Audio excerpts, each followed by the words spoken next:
The letter arrived on a Tuesday in the spring of 1882, postmarked from Laramie, Wyoming, and it smelled faintly of tobacco and something else Elijah Thatcher could not quite name, something wild and uncontainable, like the wind that swept off the high plains and bent the prairie grass flat before it ever asked permission. Elijah had been sitting on the porch of his ranch house outside of Cimarron, New Mexico territory, watching the last of the sunset bleed red and gold across the sky, when his neighbor Hank Prout rode up the lane with a dusty saddlebag and a grin on his weathered face. Hank had a habit of collecting mail from the territorial post office in town whenever he made the trip for supplies, and he dropped off whatever belonged to the surrounding ranchers without ever being asked.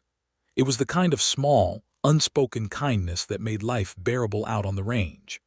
"Got something for you," Hank said, tossing the envelope in Elijah's direction before tipping his hat and riding back toward his own spread without another word.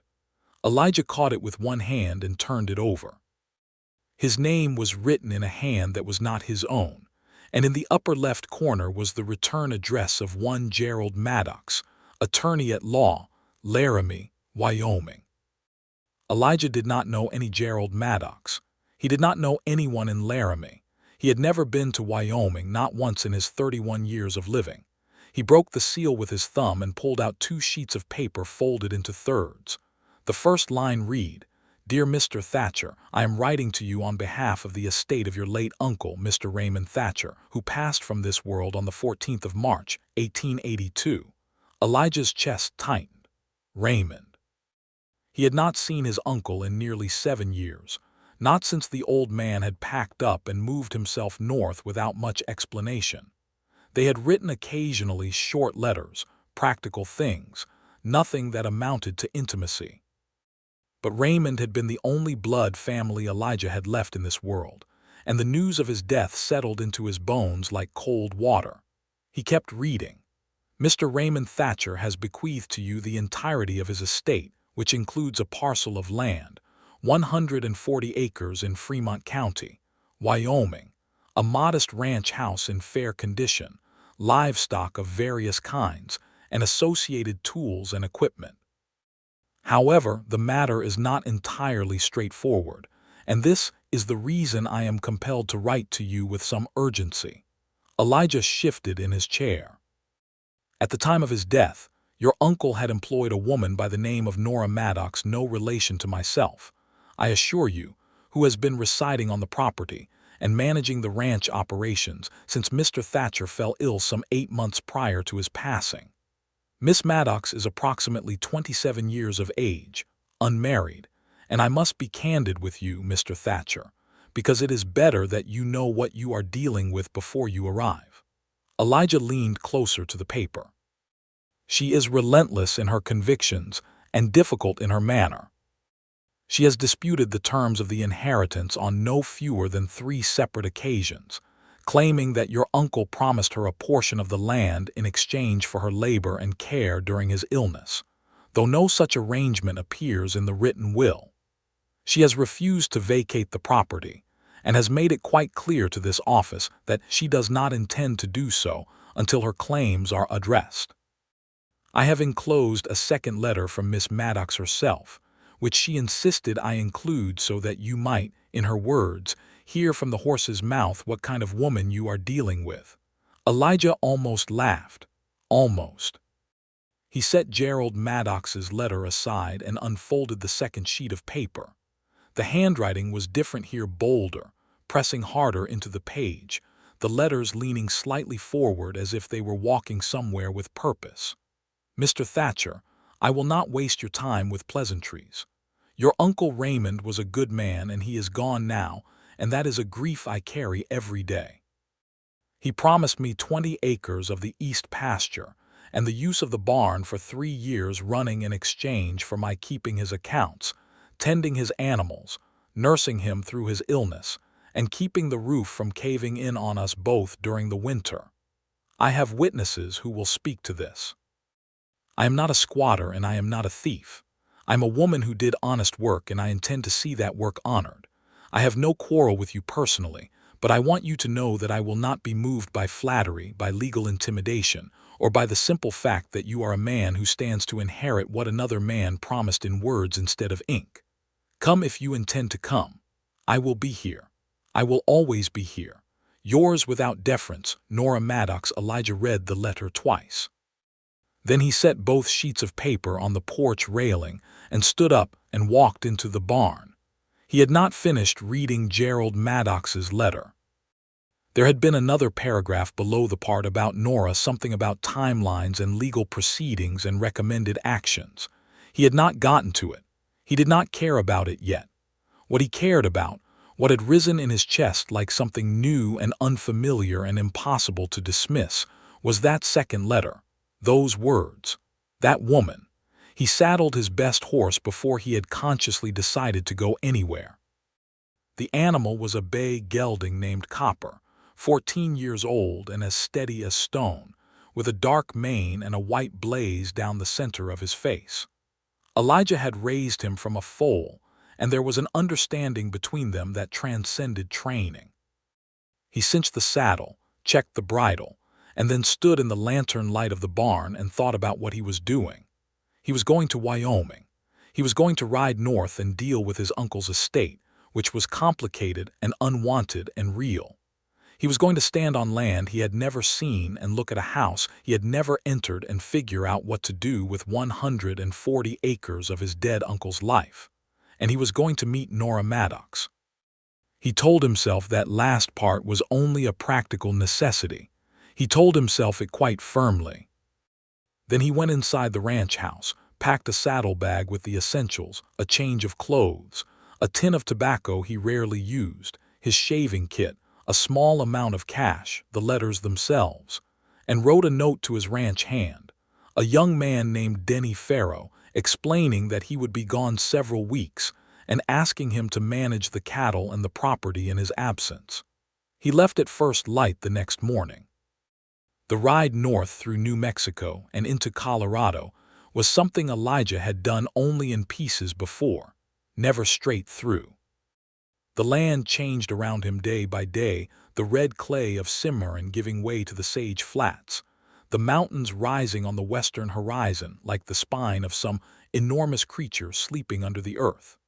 He stopped each night at whatever accommodations presented themselves, sometimes a proper inn, sometimes a livery stable with a barn that had enough clean straw to sleep on without complaint. He ate trail food and diner food, and whatever the women at the roadside stations placed in front of him without asking. He was not a complicated man about food or comfort. He had grown up working, and working men did not require elegance. But he thought about that letter constantly. Sheer nerve of it, the clarity of it. She had not apologized for herself, not once. She had laid her case out like a hand of cards, face up, and told him to come look if he dared. Most people in Elijah's experience hedged. They softened. They found ways to say difficult things gently, because gentleness was how you kept the peace and kept yourself from being disliked. Nora Maddox did not appear to care a great deal about being liked. He found that he respected that more than he expected to. He crossed into Wyoming territory on the 12th day of travel, riding through the high grasslands with the mountains behind him, and the sky so wide and blue above that it felt almost aggressive. Fremont County was another 2 days east and slightly south, according to the directions Gerald Maddox had included in the envelope, not the attorney's letter, but a small hand-drawn map tucked behind both pages, which Elijah had only discovered when he shook the envelope out over his saddlebag while resting his horse near a creek in southern Colorado.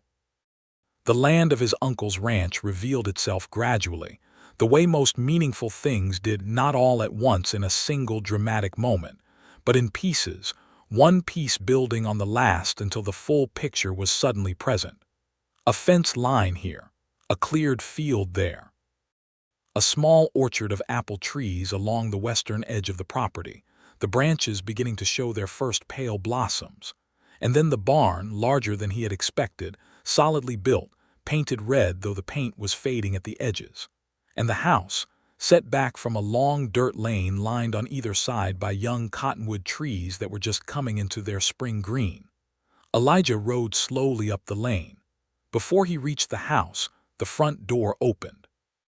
She came down the porch steps without pausing, the way a person came down porch steps when they were not in the habit of waiting. She was tall for a woman, or at least she carried herself in a way that made her seem tall, shoulders back, chin level. Her dark brown hair pinned up in a loose and practical style that had been organized once that morning, and then apparently forgotten as more important things required attention. She wore a plain work dress in faded blue, an apron that had flour on it, and boots that had seen serious use. Her eyes, when she stopped at the bottom of the steps and looked up at him still on horseback, were a steady, serious gray. "You are Elijah Thatcher," she said. It was not a question. "I am," he said. "You made good time." She looked at Copper, then back at him. "That is a good horse." "He is," Elijah agreed. "You will want to water him," she said, and turned back up the steps. "The trough is on the east side of the barn. I will put coffee on." She disappeared into the house. Elijah sat on Copper for a moment longer, looking at the closed front door, and then he did what she told him to do, because it was the sensible thing, and because he got the feeling that Nora Maddox generally said sensible things even when she was being difficult.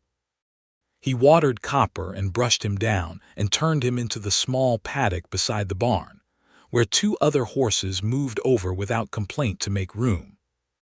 Then he walked up the porch steps, knocked once on the open door out of habit, and stepped inside. The interior of his uncle's house was clean. More than clean, it had the particular ordered quality of a space that had been organized by someone who cared about it and maintained it daily. There were curtains at the windows, practical ones in a cream-colored fabric, and a braided rug on the floor near the hearth. The kitchen table was scarred with years of use but scrubbed smooth. 2 cups sat on it, waiting. Nora was at the stove. She poured coffee without looking at him, placed his cup across the table from where she settled into her chair, and folded her hands. "I expect you have questions," she said. "I have read your letter," Elijah said. He sat down. The coffee was strong and very good. "Then you know my position." "I know what you told me in the letter," he said carefully. "I do not know yet whether I believe it." She looked at him with those gray eyes, and he had the sensation of being assessed thoroughly and without mercy. "That is fair," she said after a moment. "I would not believe it either on a first introduction. I only ask that you hear the witnesses before you form a final conclusion." "Who are the witnesses?" "Tom Bellamy, who is the nearest neighbor, 2 miles north. He was here on the night your uncle promised me the east pasture, the night Raymond first collapsed with the fever and we were both afraid it might kill him then and there. Raymond called us both to his bedside and told us in plain terms what he wanted to happen. Tom heard it. Tom will tell you the same." "And you trust Tom Bellamy?" "I trust him to tell the truth," she said. Whether that is the same as trusting him is a philosophical question I am not inclined to debate before my second cup of coffee. Elijah looked at her. Something in his chest did a strange, small, involuntary thing that he did not immediately have a name for. "Why did Raymond not put it in the will?" he asked. Her expression shifted, not softened exactly, but something moved across it that was not hard. "He believed he had time," she said. "He kept saying he would write to Gerald Maddox, he would get it sorted, he had a few days yet. He did not have a few days. The fever came back worse the second week of March and he was gone before the end of it." She picked up her cup. "He was a stubborn, infuriating man who put things off and believed in the kindness of strangers and trusted that the world would generally do right by people who deserved it. He was wrong about that last part, as it turns out." Elijah set his cup down. "He was not wrong about all of it," he said quietly. "I am here." She looked at him again, and this time the assessment was different. Slower, more uncertain. "I suppose you are," she said. They talked through that first afternoon in the careful, measured way of two people who are negotiating something important and know it, circling around the central issue while building up the necessary scaffolding of basic information about each other. Elijah learned that Nora Maddox was 27 years old, had come west from Ohio 6 years prior with a younger brother named Isaac, who was now working a mining claim outside of Denver. She had worked as a bookkeeper, a cook's assistant, a seamstress, and a ranch hand, not necessarily in that order, before arriving in Fremont County 3 years ago and finding work with Raymond Thatcher, who had needed someone who could do a dozen different things and did not require being told twice. "He used to say I was the best employee he had ever had," she said, without particular pride, as if she were stating a geographic fact. "He also said I was the most argumentative person he had ever met, which he meant as a compliment, though it did not always feel like one." Elijah learned that she had been managing the ranch largely alone since Raymond's collapse, hiring seasonal help for the heaviest work, keeping the books, tending the cattle and the horses and the kitchen garden, and doing the thousand small repairs that a working ranch required on a more or less weekly basis. "I put a new roof on the storage shed in January," she said, and he heard beneath the neutral delivery the weight of what that had cost her in effort and cold. He learned that she could ride, shoot, cook, read and write with considerable fluency, do basic carpentry, and deliver a calf in the middle of the night without assistance. He learned these things not because she listed them. She did not list them.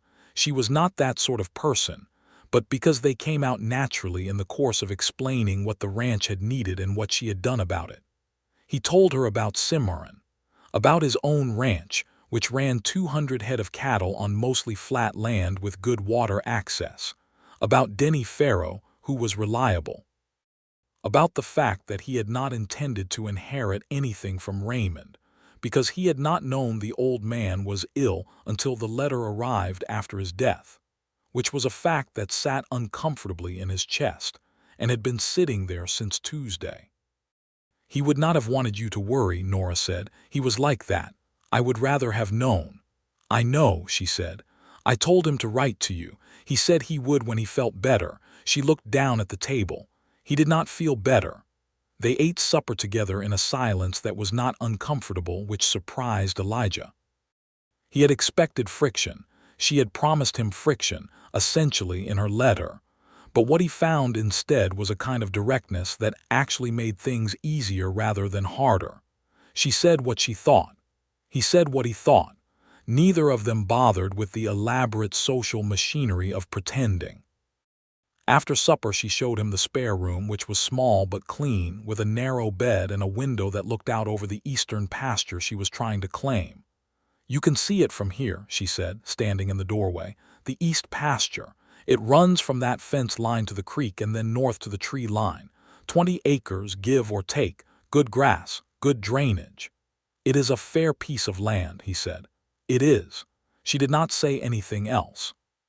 She went to her own room and closed the door, and Elijah stood at the window in the dark and looked at the eastern pasture in the pale moonlight and thought about his uncle and about promises, and about the woman sleeping down the hallway who was relentless and difficult, and he was beginning to think, almost entirely right.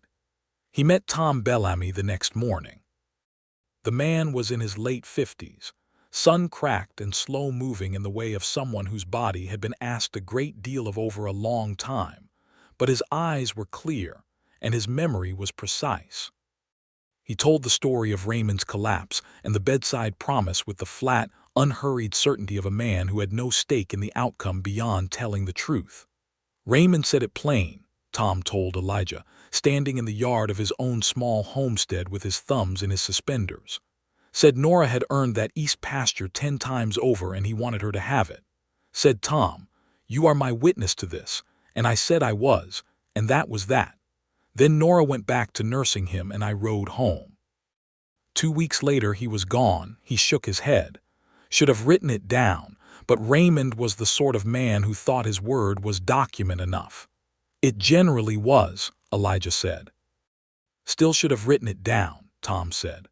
Elijah rode back to the ranch slowly, letting Copper set his own pace. The morning was cool and clear, the high Wyoming sky showing off with its particular spring intensity, and the land rolled away on all sides in a way that was different from Cimarron, not better or worse, just different, greener, with a different quality of silence. He had already decided what he was going to do. He found Nora in the barn, mucking out a stall with the focused efficiency of someone who had done it so many times it required no conscious thought. "I spoke with Tom Bellamy," he said. She stopped and leaned on her fork and looked at him. She did not say anything. "I am going to honor the promise," he said. "The 20 acres of the east pasture, the use of the barn for 3 years. I will have Gerald Maddox draw up the paperwork." The look that crossed her face was complex relief, certainly, but also something fiercer than relief, something that looked almost like she had been ready for a fight and was not quite sure what to do with the absence of one. "You believe Tom," she said. "I believe Tom," he said. "And I read your letter 3 times on the road north, and I believe you too." She was quiet for a moment. Then she said, "Thank you," and her voice was different when she said it, quieter, stripped of its armor in a way that seemed involuntary and cost her something. "Raymond was my uncle," Elijah said. "He was a man of his word and he would want this done, so we will do it." She nodded once, picked up her fork, and went back to work. He stood there for a moment longer than was strictly necessary, watching her move, and then he went to find what else needed doing. What needed doing turned out to be considerable. The ranch was functioning. Nora had kept it functioning through sheer force of will and an apparently inexhaustible capacity for work. But there were maintenance tasks that had piled up over the winter, things that required a second pair of hands or simply more time than one person could find. Elijah rolled up his sleeves and started on the fence line along the northern boundary, which had taken damage from the late winter storms. By noon they were working alongside each other on the same stretch of fence, and Elijah discovered something else about Nora Maddox that he had not expected. She was funny. Not in an obvious way, she did not tell jokes or perform humor for an audience. But she had a dry, sharp, observational wit that expressed itself in single sentences and then retreated, as if it had revealed more than it intended. She made a comment about the quality of the previous fence posts, which had clearly been installed by someone who had a very optimistic relationship with the concept of level, and then another about the particular personality of the cattle on the north pasture, and then one more about a specific rooster in the yard, whose confidence she felt was not supported by any measurable evidence of competence. Elijah laughed, a real laugh, the kind that comes from somewhere lower than the throat, and she looked at him sideways with something in her gray eyes that was almost startled, as if she had not quite expected that. "You have a nice laugh," she said, with such matter-of-fact directness that it was more disarming than any softly delivered compliment could have been. He did not know what to say to that, which did not happen to him often. He said, "Thank you," and went back to hammering the post, and felt warm somewhere in his chest that had nothing to do with the spring sun. The weeks that followed settled into a rhythm. Elijah had written to Denny that he would need a month at least to sort things in Wyoming, and Denny had written back that things in Cimarron were fine and not to rush himself. So Elijah did not rush himself. He worked the land alongside Nora, and he learned its particular personality.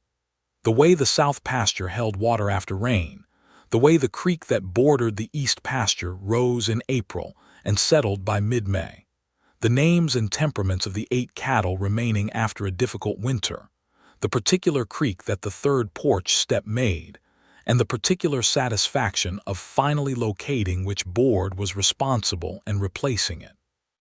They ate breakfast and supper together every day. Lunch was whatever came to hand between tasks. They argued about the optimal rotation for the kitchen garden.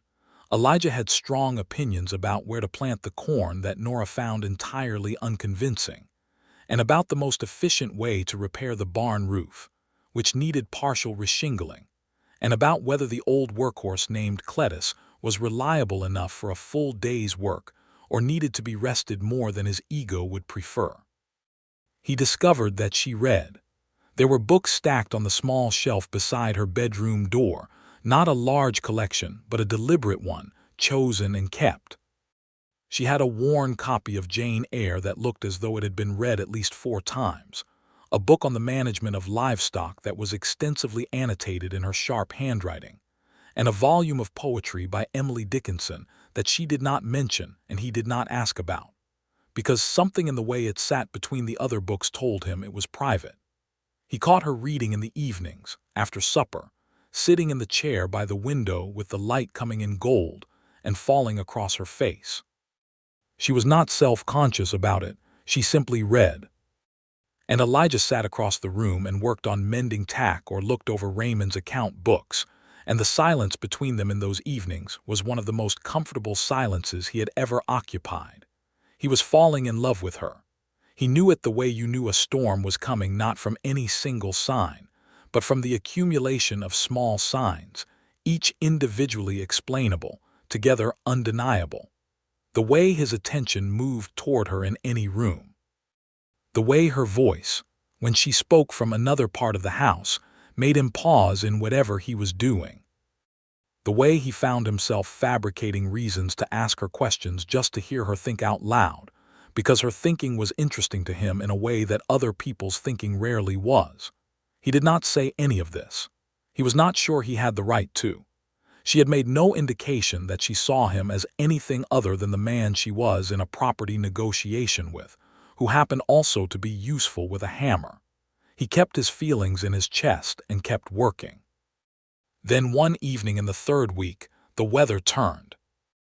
A spring storm rolled in off the mountains with the aggressive speed that Wyoming storms were capable of. 1 hour the sky was clear. The next it had gone a particular greenish-gray that Elijah had come to recognize as meaning serious business. They were both out in the yard when it changed, and they looked at each other and looked at the sky, and then moved simultaneously, not needing to discuss it, each going for the things that needed to be secured or brought inside. Elijah got the horses into the barn. Nora got the chickens into the coop and secured the kitchen garden covers, and brought in the saddles and blankets that had been airing on the fence. They met on the porch as the first fat drops began to fall, both of them breathing hard, and she laughed. It was the first time he had heard her laugh fully and freely, without the careful, dry quality of her usual humor. It was a warm, real, unguarded sound, and it hit him somewhere in the center of his chest with a force that was almost physical. "We made it," she said, looking out at the rain beginning to sheet across the yard. "Barely," he said. She was standing very close to him because the porch overhang was narrow and the rain was blowing sideways. Her shoulder was almost touching his arm.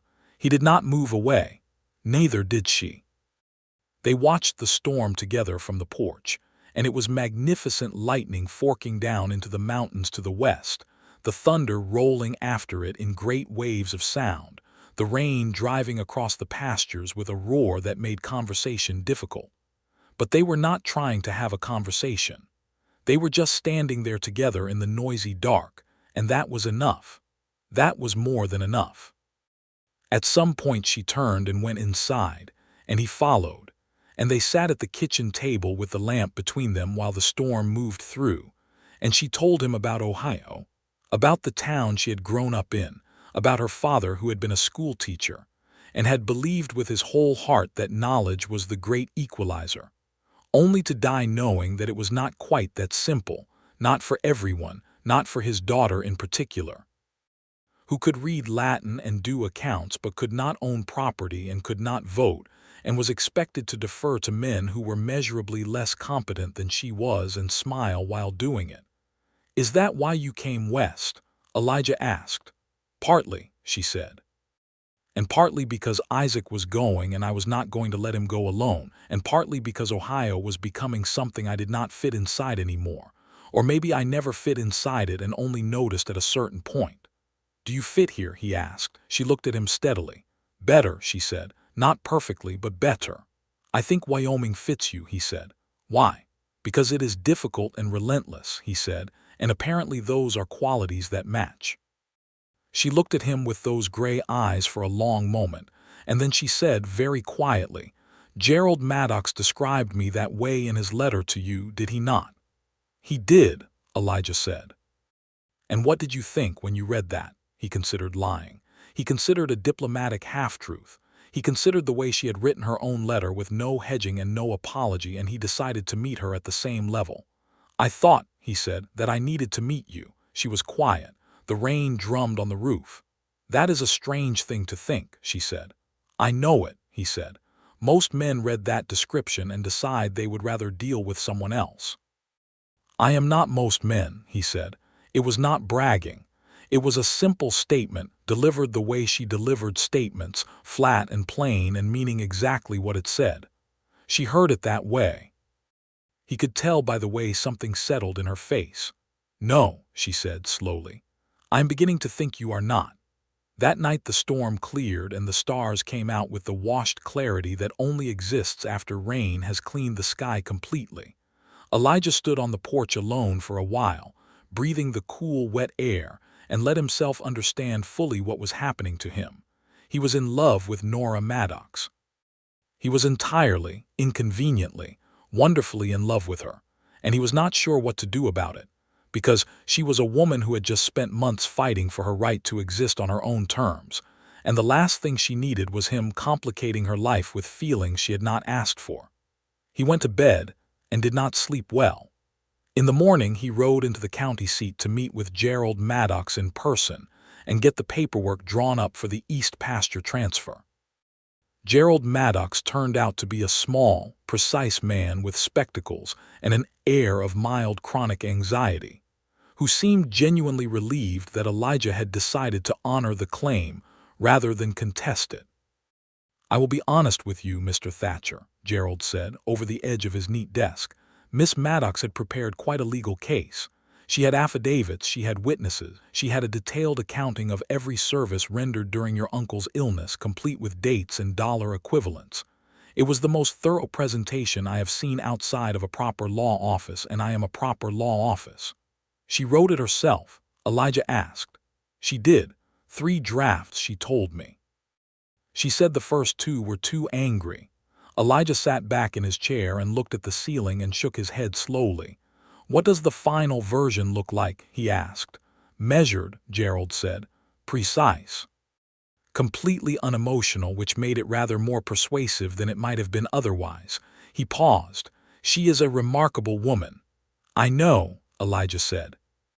The paperwork took the better part of 2 hours, and then Elijah rode back toward the ranch with the signed documents in his saddlebag. And he was halfway home when he stopped Copper on a small rise and looked out over the land, the green rolling land of his uncle's ranch. His ranch now. 140 acres of Wyoming that he had not asked for and had not expected, and was beginning to think he might not be able to leave. He could run both properties. Denny Farrow was capable. He could hire another man for Cimarron and manage things from Wyoming. The cattle markets in Wyoming were different from New Mexico, but not foreign.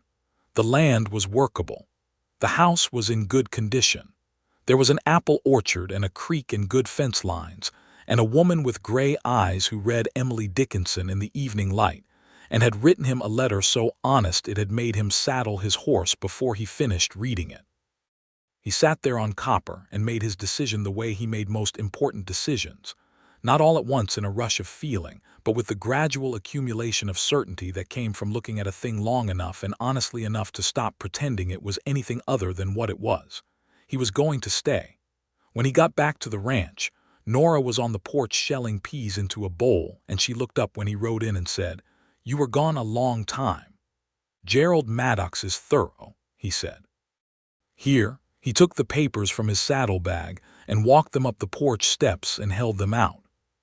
She set the bowl of peas aside and took the papers and read them with the same focused, unhurried attention she gave to everything she read. When she reached the end, she folded them carefully and held them in her lap with both hands, and she did not say anything for a moment. "This is done," she said. "Legally done." "Legally done," he confirmed. 20 acres of the East Pasture, deed in your name. 3-year barn use agreement. Signed and witnessed and filed with the county this morning. She looked down at the papers. Her jaw was tight in a way that told him she was not going to allow herself to cry in front of him, and he respected that and looked away at the yard to give her a private moment with whatever she was feeling. "Thank you, Elijah," she said. She had used his first name before, but not like that, not with that texture to it. "It was Raymond's promise," he said. "I only kept it." "You rode 12 days to keep it," she said. "Not everyone would do that." "No," he agreed. "But I did." She picked up her peas and went back to shelling them. He sat on the porch railing and watched the yard for a while, and the afternoon was warm and full of bird sound, and nothing needed to be said immediately, so nothing was. That evening after supper he told her he was thinking of staying. She stopped washing the dishes and turned around and looked at him. Her expression was careful in a way that he was learning meant she was thinking hard about something. "Staying," she said. "Meaning here, on the ranch." "On the ranch, yes," he said. "I have been writing to Denny about the Cimarron property. He can manage with a second hand hired on. I would go back periodically to check things, but this is good land and it is my uncle's land and I think I want to work it. The Cimarron property is 200 head, she said. That is a substantial asset to manage at a distance. I know it. I believe it can be done." She dried her hands on her apron and folded her arms and regarded him in that level, assessing way. "You are not staying because you feel obligated to manage the inheritance in person," she said. "That could be handled through correspondence and occasional visits." "No," he said. "Then why?" He looked at her. He had decided to be honest and direct. It was the only mode she responded to with any trust, and he understood that, and he would not cheapen what he was feeling with evasion. "Because I like it here," he said. "I like the land. I like my uncle and I would like to see his ranch continue, and because," he stopped. Then he kept going. "And because you are here and I find that I am not indifferent to that fact." The kitchen was very quiet. "Not indifferent," she repeated. "It is perhaps an understatement," he said. She looked at him for a long time. He did not fill the silence. He had learned that filling silences around Nora Maddox was a mistake. She needed to think, and she thought best in silence, and interrupting her thinking was the surest way to get a wall instead of a window. "I have not had good experiences," she said finally, "with men who expressed feelings for me." "I am aware that I am not the first man who has ever spoken to you," he said. "I am not asking for your trust on the basis of my intentions. I understand that trust is demonstrated over time." "That is a very reasonable thing to say. I am a generally reasonable man." "Yes," she said slowly, "I think you are." A pause. "I also think you are kinder than you present yourself, and steadier. And more honest. Those are good things to be," he said. "They are the only things I have ever wanted in a person," she said, and her voice had the quiet quality it got when she was saying something she had not planned to say. "I have been waiting to find them in someone for a long time." The lamp between them threw its small, warm circle of light, and outside the Wyoming night was enormous and full of stars, and Elijah looked at Nora Maddox across the kitchen table and felt the whole world settle into something recognizable and right. "I am not going anywhere," he said. She nodded slowly. "Then I suppose we will see," she said. He went to bed that night and slept easily for the first time in weeks. Things between them shifted after that, not dramatically. There was no single moment of transformation, but steadily, the way a river changes its course over time, and you do not notice it happening from day to day, but when you look back you can see how far it has moved. She started including him in decisions rather than informing him after the fact. He started asking her opinion on things rather than solving them independently. They argued less about the garden corn, which turned out to be a matter of her yielding slightly on the location and him yielding slightly on the depth, and the result was a compromise that neither of them had started with, and that both of them acknowledged was probably the right answer. She laughed more around him. Not the careful, dry wit she showed by default, but the fuller, warmer version she had produced during the storm. He found reasons to earn it, because it was one of the best sounds he had heard in his life, and he was not above that. One afternoon in early May, 3 weeks after he had arrived, they rode out to inspect the east pasture together, her east pasture now, formally and legally, and she showed him what she wanted to do with it. A small outbuilding for equipment storage, an expansion of the fence line along the creek, a trial planting of a particular grass that Tom Bellamy had recommended for its resistance to the summer dry spells. She talked about it with a precision and a passion that made it clear she had been thinking about this piece of land for years, carrying plans for it in her head through all the uncertainty of the legal dispute. "You have had this mapped out for some time," he said. "Since the second year I worked for Raymond," she said. "He used to let me talk through plans with him in the evenings. He said I had a good mind for land use." She was looking at the pasture as she spoke, not at him. "He used to say I should have been a rancher." "You are a rancher," Elijah said. She turned to look at him. "You are running this property," he said. "You have been running it for the better part of a year. You know every acre of it. You have a plan for all of it. What would you call that?" "I would call it," she said carefully, "working for someone else's legacy." "This is your legacy too," he said. "Raymond intended it to be, and 20 acres of it already is." She was quiet, looking at him in the May afternoon light, the creek running soft and silver behind her, the apple trees in their full pink-white blossom visible at the edge of the property. She was wearing her work clothes, her hair half escaped from its pins, a smear of dirt on her left forearm, and she was the most beautiful thing he had seen in his 31 years of living, and he was done pretending otherwise even to himself. "Nora," he said. "Yes," she said, and something in the way she said it told him she knew what was coming.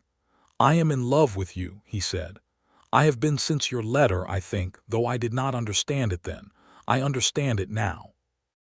I am telling you because you deserve to know and because I believe in honesty and because," he paused, searching for the right words, "because I think you are the most remarkable person I have ever met, and keeping that to myself feels like a lie I am not willing to tell." She stood very still in the grass of her pasture. "That is a considerable thing to say," she said. "I know it. We have known each other for 3 weeks. I know that too. 3 weeks is not very long." "No," he agreed. "It is not. I am not asking anything of you. I am just telling you where I am. You can do with it whatever you need to." She turned away and walked a few steps toward the creek, and he let her go, standing in the grass and watching her move. She stood at the creek's edge for a moment and then she turned back.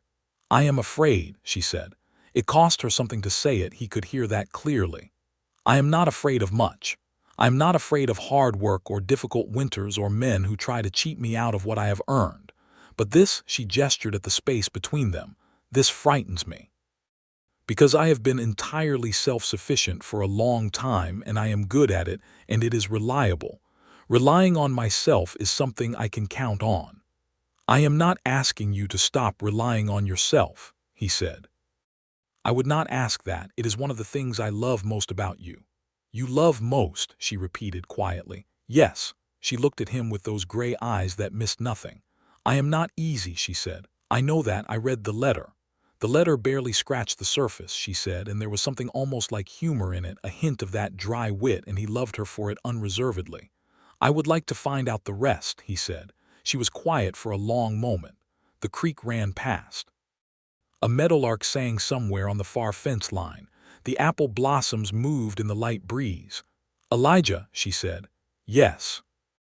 "I think," she said slowly, as if she were working it out as she spoke, "that I have been trying not to notice what I feel because noticing seemed dangerous, but I have been noticing anyway.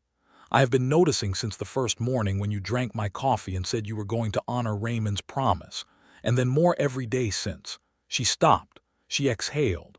"So yes, in the interest of the honesty that both of us seem to practice. Yes." He walked toward her and she did not step back. He stopped an arm's length from her and looked at her face in the afternoon light. "May I?" he said. "Yes," she said very quietly. He kissed her gently, briefly, and then drew back and looked at her. Her eyes were open. Her expression was something he had not seen on her face before, not soft exactly, but unguarded in a way that was its own kind of vulnerable and its own kind of brave. "Okay," she said, to no one in particular. "Okay," he agreed. They rode back to the house side by side in the long golden afternoon light, not touching but close, and everything was different and everything was right. What followed was a courtship that suited them both, practical, honest, unhurried, and punctuated with real conversation and real work and real disagreement that always resolved, eventually, into something better than either of them had started with. They rode together in the mornings. They talked in the evenings. She let him read to her from Raymond's small collection of books. The old man had had a surprising taste in literature. And she argued, with great energy, about the narrative choices of various authors. And Elijah found that arguing with Nora about books was one of the great pleasures of his existence. He wrote to Denny Farrow with more detailed instructions about the Cimarron property, and arranged for the hiring of an additional ranch hand named Pete Collins, who came with a recommendation from a rancher Elijah had known for years. He sent money from the ranch accounts to cover the additional wage. Denny wrote back that things were running fine, that Pete was a good worker, and that he, Denny, had assumed Elijah was staying in Wyoming for a woman, and was glad to hear he had been right. Elijah read that letter twice and smiled. In June, Isaac Maddox came up from Denver. He arrived on a Saturday afternoon, riding a spotted horse and carrying a saddlebag that had been repaired approximately 11 times. He was 23 years old and bore a family resemblance to his sister in his directness and the particular quality of his gray eyes, though he wore his directness more lightly, less as a defense and more as a natural state. He and Elijah sized each other up over the supper table with the careful attention of men who are important to the same woman and know it. Nora sat between them and ate her food with the calm of a person who had decided that whatever happened was going to happen and she was not going to manage it. "So you are the one who rode all this way because of Nora's letter," Isaac said. "I am," Elijah said. "She showed me a copy of that letter," Isaac said. "I told her it would either terrify a man or interest him." "It interested me," Elijah said. Isaac nodded slowly.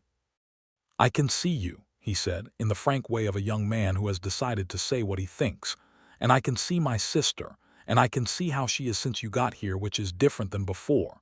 So I will say this once and leave it alone. She has had to fight for everything she has, and she does not receive anything easily. And if you are not in this seriously, then you should go back to New Mexico now and save everyone the difficulty." "Isaac," Nora said. "No, he is right to say it," Elijah said. He looked at Isaac steadily. "I am in this seriously. I intend to be here for the duration. I intend to ask your sister to marry me when she is ready to hear that question, which may not be yet, and I will wait until it is." He paused. "I am glad she has someone who looks after her interests. I hope eventually you will be willing to accept that I am also someone who looks after her interests." Isaac studied him for a long moment. Then he picked up his fork. "Fair enough," he said.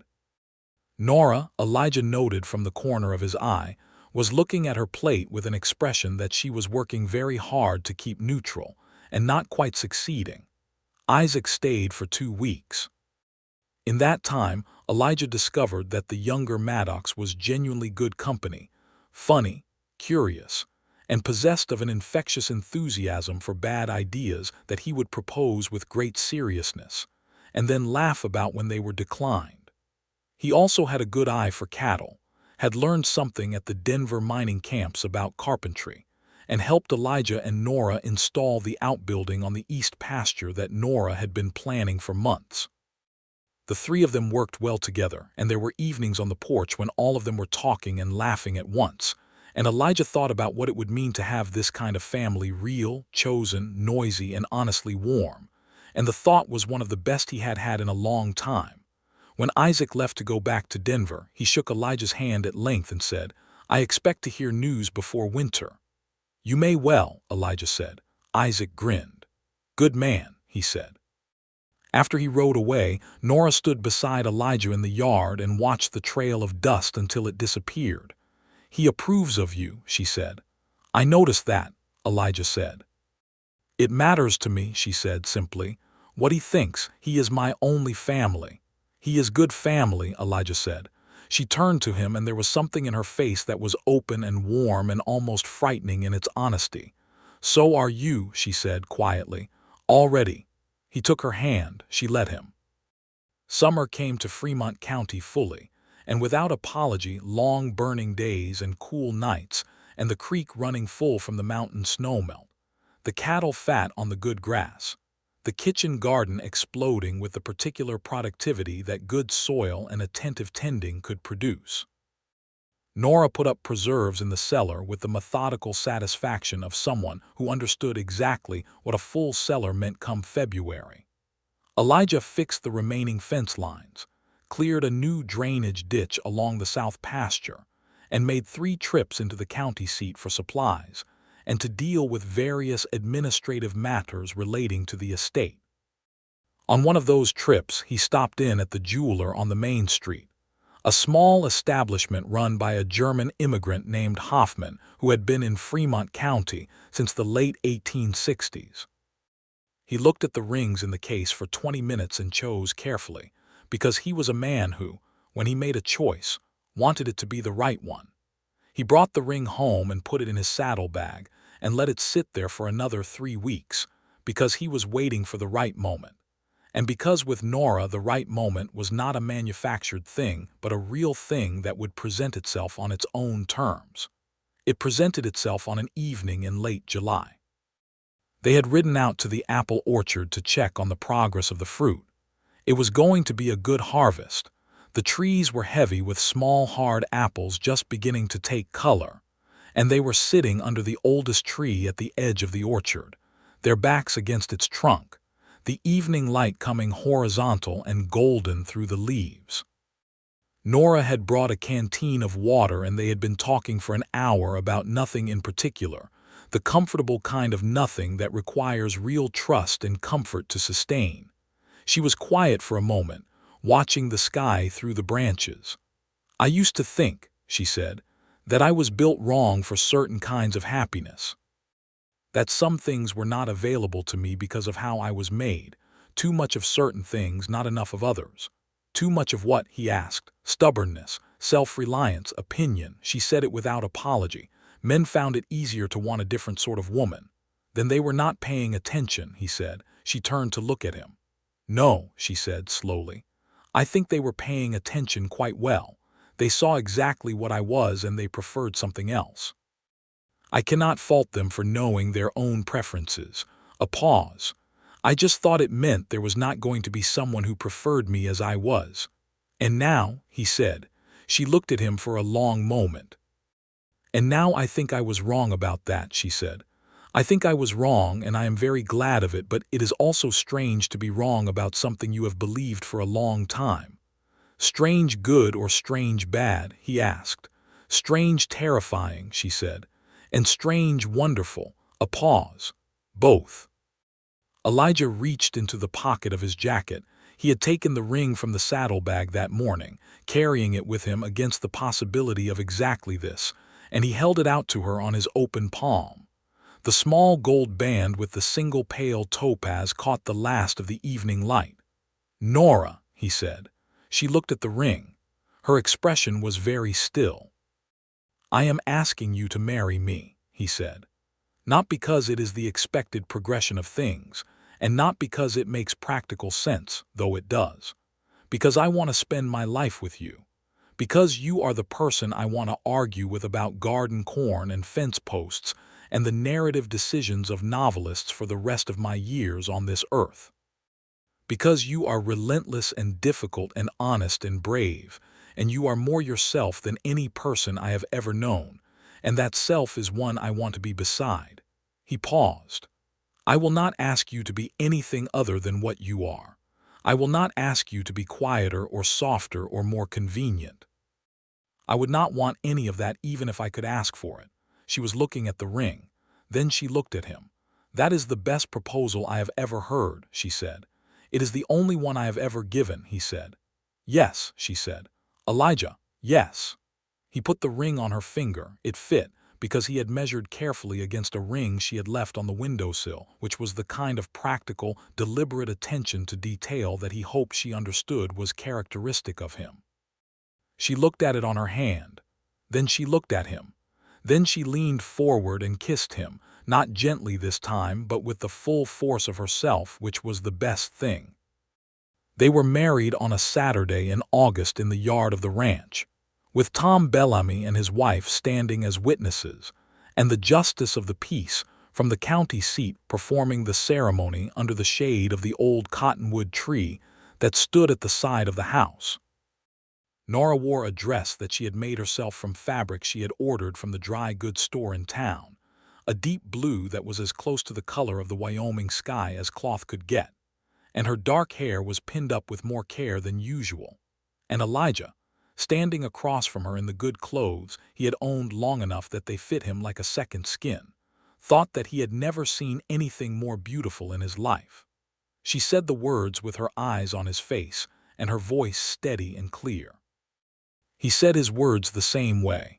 Tom Bellamy's wife cried, which was appropriate. Tom Bellamy himself cried, which he denied afterward with such conviction that no one contradicted him. Isaac had ridden up from Denver for the occasion and stood through the ceremony with his hat over his heart and his face doing the complicated thing it did when he was feeling something he had no words for. After, he embraced Nora for a long time and then shook Elijah's hand and said, "I was right to trust you." "You were right to be careful," Elijah said. "Both things can be true." Isaac grinned. "Nora picked well," he said. And then he went to eat the food that Tom Bellamy's wife had insisted on bringing in enough quantity to feed a considerably larger wedding than the one they were having. The summer moved into fall and fall into winter, and the ranch came into its first season under Elijah and Nora Thatcher's joint stewardship. They worked well together in all the ways that mattered, which they had already known, and discovered new ways that they had not expected. The particular rhythm of two people who know each other's movements well enough to anticipate them, who know when to step in and when to step back, who know which arguments are worth having and which ones are better let go. They had the real arguments too, the ones that came from two people who were both used to making decisions independently, suddenly making them together. There was the argument about hiring a second ranch hand, which Elijah felt was necessary, and Nora felt was an unnecessary expense given the current cattle numbers, and which ended in a compromise where they hired the hand on a seasonal basis and revisited it in the spring. There was the argument about whether to sell 3 of the cattle before winter or keep them through, which involved a good deal of accounting done at the kitchen table late at night with both of them in their night clothes, drinking coffee, and which resolved in Nora's favor when the math bore out. There was the argument about the bedroom window, which Elijah wanted to replace because it was drafty and Nora felt they could patch it adequately, and which they were both still technically right about in different ways and had agreed to disagree on until spring. None of these arguments lasted more than a day. None of them felt permanent. They were the arguments of two people building something together, and the building itself was the proof that the arguments were working.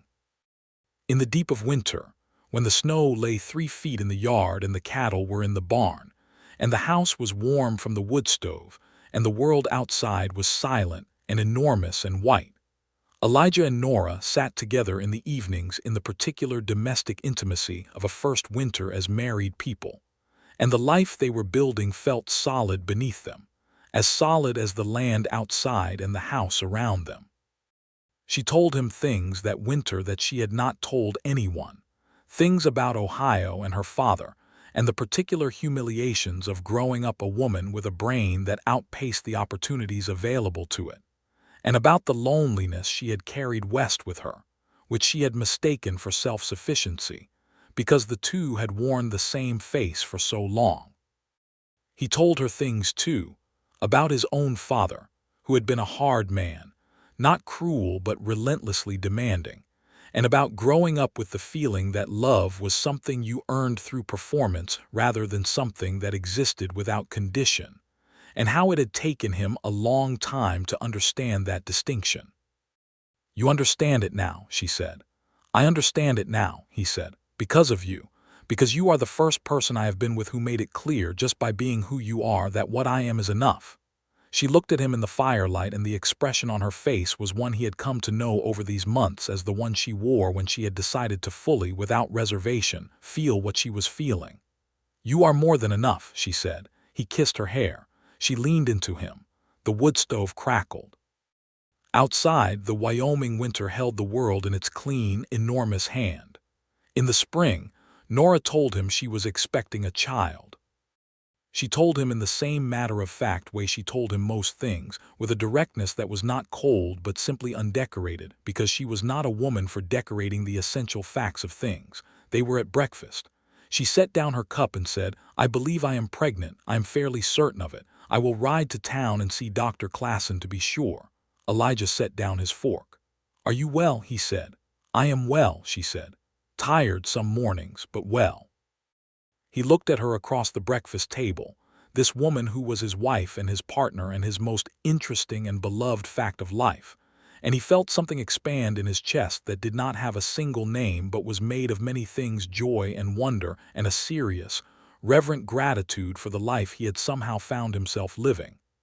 "Nora," he said. "Do not make a fuss," she said, but she was smiling. Not the controlled half-smile she sometimes allowed herself, but the full one, the real one, the one that transformed her face completely. "I am going to make a fuss," he said. "Only a small one," she said. Dr. Klassen confirmed it in April. The baby would come in November. Nora approached the pregnancy with the same practical, organized energy she brought to everything else. She read everything she could find on the subject, consulted with Tom Bellamy's wife, who had raised 4 children and had opinions about all of it, adjusted her work accordingly, and told Elijah in specific terms what she did and did not require from him, which was reassuring to a man who wanted very much to be helpful and was not always sure how. Isaac came up from Denver again in the summer to see them, and Nora told him about the baby over supper the first night, and Isaac's face did the complicated thing again. And then he laughed and said, "I told you before I left that I expected news," and looked at Elijah.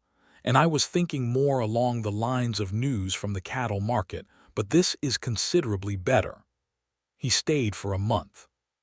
He and Elijah did a great deal of work together on the ranch, while Nora supervised from wherever she happened to be, which was everywhere, because she did not fully accept that supervision from a distance was a valid contribution until July, when the heat and the weight of the pregnancy combined to make a more reasonable schedule the sensible option. She did not like the more reasonable schedule. She said so with some frequency, and Elijah listened to her say so and agreed with her that it was frustrating and did not try to tell her it was fine, because it was not fine. It was genuinely difficult for her, and the appropriate response to that was acknowledgement rather than reassurance.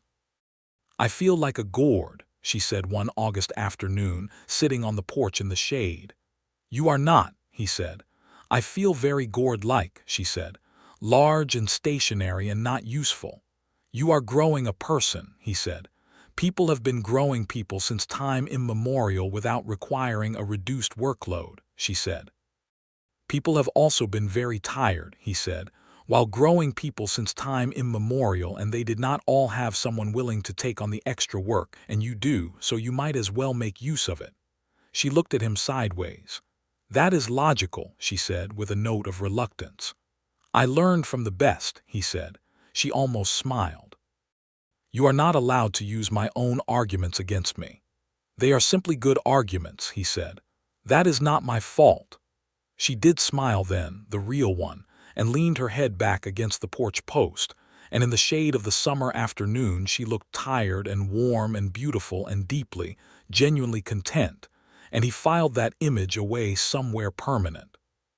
The baby came in November, 3 days after the first real snow of the season, during a quiet night with the wood stove burning and Dr. Klassen in attendance and Tom Bellamy's wife assisting, because she had done this before, and Nora had requested it specifically. It was a long labor and a difficult one, and Elijah spent most of it in the hallway outside the bedroom door, alternating between useless pacing and sitting with his head in his hands, until Tom Bellamy, who had come with his wife out of a general sense that everyone might need support, quietly handed him a cup of coffee and said, "It takes as long as it takes, and there is nothing you can do to speed it." "I know," Elijah said. She is the strongest-willed person in Fremont County, Tom said. If anyone can do a hard thing by force of determination, it is Nora. At 3:15 in the morning, the baby's cry rose from behind the door, and Elijah stood up so fast he knocked the chair over. Dr. Klassen opened the door 5 minutes later and said it was a boy and that both mother and child were well. And Elijah walked into the room where Nora was sitting up against the pillows with a small red-faced bundle in her arms, looking utterly exhausted and entirely undeterrable, which was so perfectly her that he laughed softly through the sudden blur in his eyes. "Come and look," she said. He sat on the edge of the bed and looked. The baby was small and very new and had his eyes shut with the absolute conviction of something that had recently completed a very difficult journey and intended to rest. He had dark hair, the first faint suggestion of it, and his hands were curled into fists. "He is wonderful," Elijah said. "He is," Nora said. Her voice was quiet and stripped of everything except the truth of what she was feeling. "Are you all right?" he asked. "I am tired beyond description," she said. "I am very well. And I am rather a lot in love with him." "That makes two of us," Elijah said. They named him Raymond, for the old man who had brought them both to this place and this life without knowing what he was starting. Raymond Edward Thatcher, the second name for Nora's father, the schoolteacher from Ohio who had believed in the great equalizing power of knowledge and had been right enough to raise the woman beside him. The winter settled around the house with Raymond in it, and the four walls that contained them felt warmer than any walls Elijah had ever known. Nora recovered with the focused determination she brought to recovery, as she brought to all things, and by December she was arguing about the cattle accounts again, which Elijah took as an excellent sign. He wrote to Denny Farrow about the baby, and Denny wrote back with congratulations, and the news that Pete Collins had turned out to be excellent, and that Elijah should feel free to stay as long as he liked in Wyoming, because things in Cimarron were genuinely fine. Elijah wrote back thanking him and enclosing a raise for both men, because the ranch had had a good year and it was right to share that. He wrote to Isaac, who wrote back immediately with 3 pages of enthusiasm and a date in March when he intended to come north to meet his nephew. Isaac arrived in March as promised, rode up the lane in the early afternoon, came into the house, washed his hands, and held Raymond for the better part of 2 hours without putting him down. The baby, who by this point had a demonstrated personality involving strong opinions about the schedule and a remarkable grip strength for his size, regarded his uncle with the steady, evaluating gaze that his mother had apparently decided to transmit directly, and Isaac looked back with complete surrender. "He looks like you," Isaac told Nora. "He has Elijah's chin," Nora said. "He has your eyes," Elijah said, "without question." "Gray eyes make good people," Isaac said, with the serene confidence of the partial observer. The spring of 1884 came in on the high Wyoming land with a particular generosity, good rains, mild temperatures, the creek running clear and full, the apple orchard putting out the heaviest blossoms Elijah had seen in his 2 years on the property. The east pasture that bore Nora's name on its deed was green and lush, the grass Tom Bellamy had recommended for dry resistance doing its work in the wetter season by simply being luxurious. The cattle were fat and healthy. The new ranch hand Elijah had hired for the season, a man named Cole Davis, who came from a family that had been ranching in Wyoming for a generation and knew the land as a native thing, turned out to be capable and easy to work with. Raymond Thatcher II, who was 4 months old and had recently discovered that he had hands, was doing his own important work in the house and the yard, carried in the sling that Tom Bellamy's wife had made for Nora from a practical piece of cotton, and that Nora wore without a moment of self-consciousness, baby against her chest, while she reviewed the accounts or walked the fence line or made notes in the kitchen garden journal she had started keeping, which was already more detailed than any agricultural record Elijah had encountered. One evening in April, with Raymond asleep in his crib and the lamp burning warm between them at the kitchen table, Nora looked up from the account book she was reviewing and said, "We had a good year." "We did," he said. "We should expand the cattle in the fall," she said. "The pasture land will support it and the market is favorable." "I agree," he said. "I would also like," she said, with the slightly careful quality she used when she was about to say something she had been turning over for a while, "to plant the south field, not cattle pasture, wheat. There is a mill outside of Lander that will pay fair prices and it diversifies the income." Elijah considered this. It was not something he had been thinking about, but it was immediately sensible. "We would need to get the equipment," he said.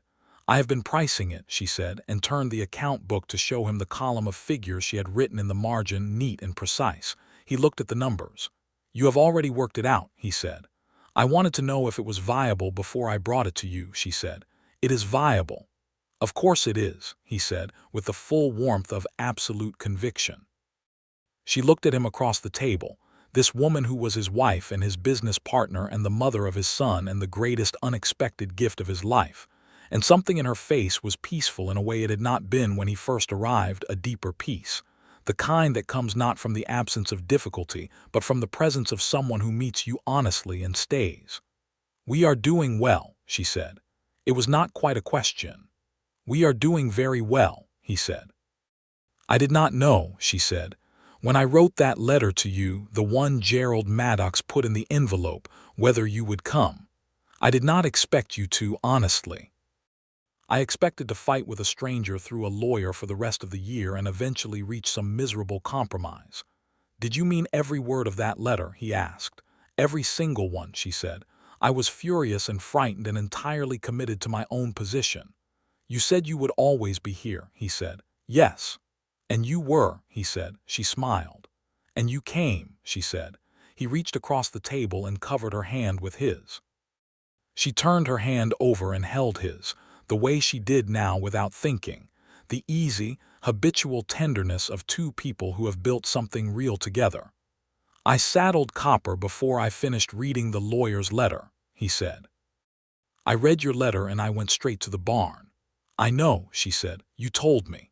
"I want you to know," he said, "that it was the best decision I ever made, better than the Cimarron Ranch, better than everything before it. Coming north because a woman I had never met wrote me a letter in her own voice without apology and told me exactly who she was. That is the only way I know how to write," she said. "I know it," he said, "and I am grateful."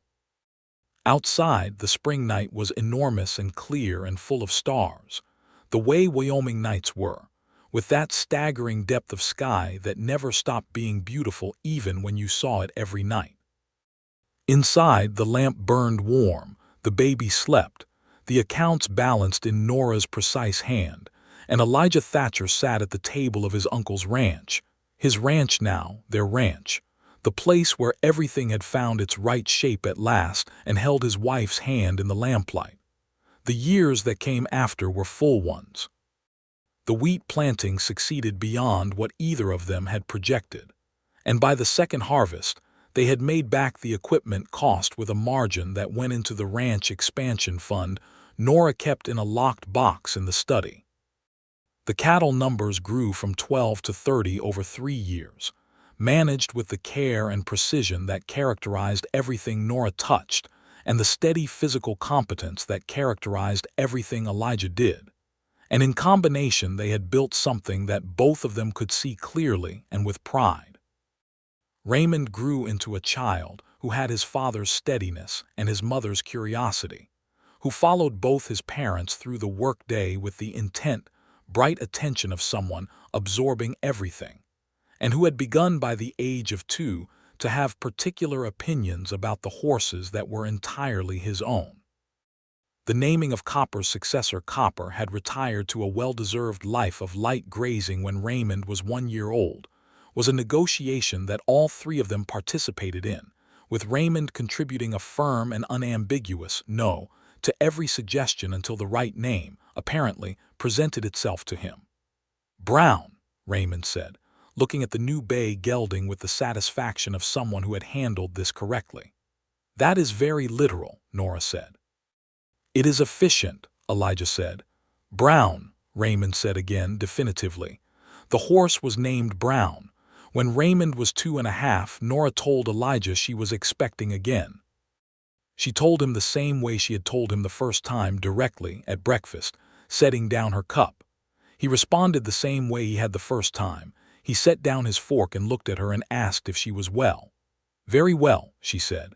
Better than the first time. Less tired so far. This time the labor was shorter and came in a July thunderstorm that rolled through in the night, and the baby's first cry coincided with a crack of thunder that seemed cosmically enthusiastic. It was a girl, small and dark-haired, and immediately, imperiously demanding in a way that made Dr. Klassen laugh and Nora say, with perfect contentment, "Yes, that tracks." They named her Elena, for Nora's mother, who had died when Nora was 17 and whom she had spoken of, in the winter evenings by the fire, with a particular quiet love that Elijah had recognized immediately as the deepest kind of grief. The kind that coexists with memory, so intact that the loved person never fully leaves. Elena Maddox Thatcher arrived in July of 1886, and from her first weeks it was clear she had come into the world with a full set of opinions already in place. She was loud and direct and curious and absolutely certain of what she wanted at any given moment, and Raymond, 2 years older, regarded her with the philosophical tolerance of a child who has decided that this is simply the way things are and has made his peace with it. Isaac came for each new arrival, the trip from Denver becoming a fixture of the family calendar, and his visits stretched longer as the years passed, a week becoming 2, then 3. By the time Elena was walking, Isaac was talking about claims in the Denver area that were not panning out the way he had hoped, and ranching land that he had been looking at, and Elijah told him with complete sincerity that there was room in Fremont County for another Maddox. "You should come north," Nora told her brother with the matter-of-fact directness that was unchanged by marriage and children and years of Wyoming life. "Stop mining. You are not a miner, you are a rancher. You know it and I know it." Isaac came north in the spring of 1887. He found a parcel of land 8 miles from the Thatcher Ranch and bought it with the savings from 4 years of mining, and built himself a house over the summer with the help of both Elijah and Cole Davis, and a crew of men from the county who showed up for the raising the way men did in those days when a neighbor was building something. He ran cattle and eventually found a woman in the county seat named Clara Whitman, who had come west from Illinois with her family, and had the kind of laugh that carried across the yard from the house to the barn and was worth hearing. Tom Bellamy's health declined in the fall of 1888, and in the last months of his life, Nora visited him twice a week and brought food and sat with him in the evenings, the way she had sat with Raymond Thatcher at the end, with the steady, undemonstrative presence of someone who knows how to be with the dying without flinching. When Tom Bellamy passed in February of 1889, it was Nora and Elijah who organized the arrangements and stood with his wife through the worst of it, and it was Elijah who quietly ensured that certain practical needs of the widow were addressed without making a point of it, because that was the kind of man he was, and the land taught you, if you let it, that neighbors were the second most important thing after family, and sometimes they were the same thing. The 1880s in Wyoming were not without their difficulties. The cattle market fluctuated, and there were years that required more careful management than others. A harsh winter in 1886 and 1887, the same winter that drove many ranchers off the northern plains entirely, hit the Thatcher Ranch hard enough to cost them 8 head of cattle, and Elijah and Nora spent that winter doing the careful, grinding work of keeping the remaining animals alive, which required 18-hour days of feeding and checking and breaking ice on the water troughs and hauling hay from the barn. Raymond, 4 years old, was old enough to understand that something serious was happening, and he helped in the serious, earnest way of a child who has been raised to understand that work is real and contributes to real things. But they came through it. The ranch was smaller that spring and the accounts were tighter, but it was intact and functional, and Nora, looking at the numbers in the spring of 1887 with her characteristic clear-eyed honesty, said, "We took a hit. We can recover. Here is how." She had a plan, of course. She always had a plan. The recovery took 2 years and was achieved more or less exactly as she had outlined it, which was something Elijah had come to understand as simply the way things went when Nora Maddox Thatcher decided how something was going to go. He loved her for it, as he loved her for everything. The relentlessness that Gerald Maddox had warned him about, the difficulty that turned out to be a commitment to honesty and quality so profound it had no room for compromise, the gray eyes that never stopped seeing things clearly, the warmth that lived underneath all of it like the geothermal heat under the Wyoming grasslands, invisible and constant, and the thing that kept everything alive. One evening in the fall of 1889, when Raymond was 7 and Alina was 3, and the harvest had been good, and the accounts were strong, and the apple orchard had given its best yield since Elijah had arrived on this land, they sat together on the porch after the children were asleep and watched the stars come out over the mountains. It was a ritual they had maintained since the beginning, the evening porch. Sometimes they talked, sometimes they did not. Tonight they were quiet for a long while, the comfortable quiet of two people who have nothing to prove to each other and nothing to hide. "Do you remember," Nora said, "what you said to me the day you proposed? About wanting to argue with me about garden corn and fence posts for the rest of your years on the earth?" "I remember," he said. "I still think you were wrong about the corn placement," she said. "The corn was excellent," he said. "In spite of your suggestions," she said, "not because of them. I note that the corn grows in the location I suggested," he said. "A location I agreed to," she said, "which is the key distinction."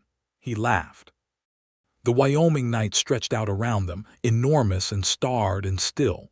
"Elijah," she said. "Yes." "I am glad you saddled your horse," she said. He turned to look at her in the dark. She was looking at the sky, her face tilted up, and the starlight was on her the way it had been on this same porch 100 evenings before and would be 100 evenings after, and she was exactly who she had always been and exactly who he had ridden 12 days north to find without knowing that was what he was doing. "I am glad every day," he said. She reached over without looking away from the sky and put her hand in his. He closed his fingers around hers. They sat on the porch of Raymond Thatcher's ranch. Their ranch, Nora and Elijah Thatcher's ranch, the place where everything had found its right name and its right shape. And the night was quiet, and the children slept inside, and the horses stood easy in the barn, and the east pasture was green in the dark beyond the fence. 20 acres of good Wyoming land with Nora Maddox's name on the deed, hard-won and permanent and exactly right. He had read about a woman described as relentless and difficult. He had saddled his horse. He had ridden north into a life he had not imagined and found it waiting for him, built by the hands of a woman he would love until there was no more time in which to love anyone. She was relentless and difficult, and she was his and he was hers, and the land held them both, and the stars kept their long watch over the high Wyoming plain, and everything that had ever needed to be resolved was resolved, and everything that had ever needed to be said had been said, and everything good was present and accounted for, and would remain so for all the long, full, ordinary, extraordinary years still ahead.